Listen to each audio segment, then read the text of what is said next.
রাতে হিলিতে ঠাকুর দেখতে গিয়ে নিখোঁজ হয় এক ব্যক্তি।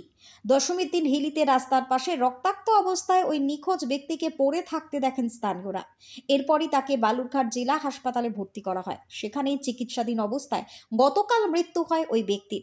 মৃতের নাম সুকেশ মাহাতো, বয়স 46, বাড়ি দক্ষিণ দিনাজপুর জেলার গয়েশপুরে, পেশায় কৃষক। শনিবার দুপুরবেলা বালুরঘাট থানার পুলিশ দেহটি ময়না তদন্তের জন্য বালুরঘাট জেলা হাসপাতালে পাঠায়। কিন্তু ঠিক কিভাবে ওই ব্যক্তির মৃত্যু হলো তা নিয়ে দ্বন্দ্বে পরিবার পরিজন। এই নিয়ে এদিন বিকেল 4:30 বালুরঘাট জেলা হাসপাতালে সাংবাদিকদের মুখোমুখি হন পরিবারের সদস্যরা এবং পুরো ঘটনা ইতিমধ্যে খতিয়ে দেখছে বালুরঘাট এবং হিলি থানার পুলিশ।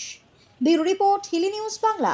গয়েশপুর মৌজার সুকেশ মাহাতো নামে এক ব্যক্তি নবমীর দিন হিলিতে ঠাকুর দেখতে যায়। সেই রাত্রিতে বাড়িতে ফিরেনি। পরের দিন সব খোঁজাখুঁজি, গ্রামের লোকজন এবং আত্মীয় স্বজন সবাই খোঁজাখুঁজির জন্যে সব হিলির মুখে যায়। রাস্তায় আমরা ধলপাড়ার রাস্তার উপর দেখতে পাই যে সেখানে সে পড়ে আছে। তারপরে সেখান থেকে উঠায়ে নিয়ে আসে আমরা বালুরঘাট হসপিটালে ভর্তি করে দিই। চিকিৎসাধীনে ছিল। আগামীকাল গতকালকে 2:45টার দিকে হসপিটালেই মারা যায়।